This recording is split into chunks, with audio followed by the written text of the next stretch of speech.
Salut à tous, c'est Stéphane, bienvenue dans ce nouvel épisode du Petit Pois dans la tête. Aujourd'hui, je voudrais vous parler de ce phénomène de la faim qu'on ne reconnaît plus. En consultation, j'entends cette phrase très souvent. Je ne sais plus si j'ai faim. Et presque toujours, cette réflexion est suivie d'un jugement. Je ne sais plus si j'ai faim, c'est quand même dingue, non? Ou alors, je ne sais plus si j'ai faim. Je dois vraiment être nul, quoi. Parfois, c'est avec un petit rire gêné, parfois une forme de découragement. Comme si ne plus reconnaître sa faim, c'était la preuve que quelque chose était cassé. Définitivement abîmé. Alors ce que j'aimerais vous proposer aujourd'hui, comme réflexion de la semaine, c'est de regarder cette phrase autrement. Pas comme un aveu d'échec, pas comme un symptôme de plus sur une longue liste, mais comme un point de départ, et peut-être même comme une bonne nouvelle. Ce matin même, j'ai reçu une patiente en consultation, et à un moment donné, je lui ai posé tout simplement une question. Est-ce que vous avez généralement faim au moment des repas? Elle a eu un temps d'arrêt, et puis elle m'a dit je sais pas, je sais plus. Je mange parce que c'est l'heure. J'aurais pu m'arrêter là. Mais j'ai voulu comprendre un petit peu mieux ce qu'elle entendait par je ne sais plus. Alors je lui ai demandé à votre avis, est-ce que c'est que vous ne ressentez rien du tout? C'est-à-dire que à chaque repas, vous avez simplement pas faim? Ou est-ce que c'est plutôt que vous avez perdu l'habitude d'écouter vos sensations? Et là, sa réponse a été éclairante. En fait, je mange aux heures des repas. Et maintenant que j'y pense, en dehors des repas, j'évite de manger parce que c'est pas bien. Mais j'avoue que ça fait longtemps que je ne me suis vraiment pas posé la question. Vous entendez ce qui s'est passé? Cette femme n'a pas perdu sa faim, elle a juste arrêté de la chercher. Elle a remplacé l'écoute de son corps par une règle extérieure. On mange à telle heure. On ne mange pas entre les repas. Parce que c'est comme ça qu'on fait bien. Et cette règle, elle ne l'a pas inventée. On lui a apprise. Comme on nous l'a apprise à presque tous. Cette déconnexion avec la faim, elle prend des formes très variées selon les personnes. Il y a ceux qui mangent systématiquement aux mêmes heures, quoi qu'il arrive. La faim n'entre pas dans l'équation. C'est l'horloge qui décide. Il y a ceux qui ont tellement enchaîné les régimes qu'ils ont appris à ignorer la faim. Elle est devenue l'ennemi. Quelque chose à combattre, à taire, à dépasser. Avoir faim, pour eux, c'était craquer. Alors, on a appris à ne plus l'entendre. Il y a ceux qui confondent la faim avec autre chose aussi, avec l'envie de manger, avec l'ennui, avec une tension ou avec une habitude. Comme un réflexe conditionné qui finissent par douter de tout ce qu'ils ressentent. Et puis, il y a le cas le plus fréquent, finalement, ceux qui ne se posent tout simplement plus la question. Manger est devenu un geste automatique. On ouvre le frigo, on prépare le repas, on s'assoit, puis on mange. Et le corps suit. Mais personne ne lui a demandé son avis à ce corps. Alors attention, je ne suis pas en train de dire qu'il faudrait manger uniquement quand on a faim. Ce serait remplacer une règle rigide par une autre. Manger, ça ne sert pas que à apporter de l'énergie, c'est souvent une erreur que l'on fait d'ailleurs. On mange aussi pour réguler une émotion, une joie, un stress, une fatigue, agréable ou désagréable.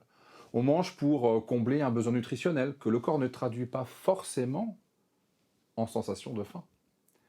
On mange pour le plaisir, pour le lien, pour le rituel, tout ça est normal. Tout ça fait partie d'une alimentation humaine. Ce que je pointe en fait, c'est autre chose. C'est que la faim, elle a un rôle précis. Le signal que notre corps envoie quand il a besoin d'énergie. C'est ce signal-là qui devrait guider nos repas principaux. Le petit déjeuner, le déjeuner, les dîners, les collations sont des repas principaux. Ces moments où l'on recharge.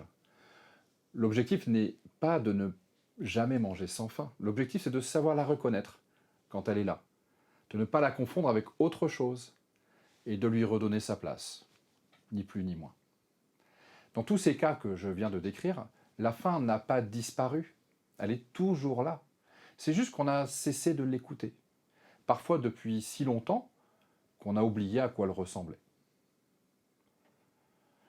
Je peux vous en parler parce que je connais ça de l'intérieur. Aujourd'hui, j'ai appris à me reconnecter à mes sensations, mais c'est même une grande partie de mon travail, à la fois sur moi, bien sûr, et avec mes patients.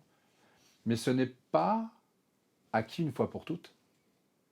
Il m'arrive encore parfois de me retrouver à table et de réaliser après coup que je n'ai même pas pensé à me poser la question.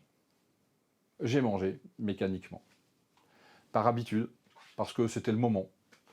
Et ce n'est qu'une fois le repas terminé que je me dis, mais tiens, est-ce que j'avais vraiment faim quand j'ai commencé à manger? Alors c'est pas un drame, hein, c'est pas un échec non plus du tout.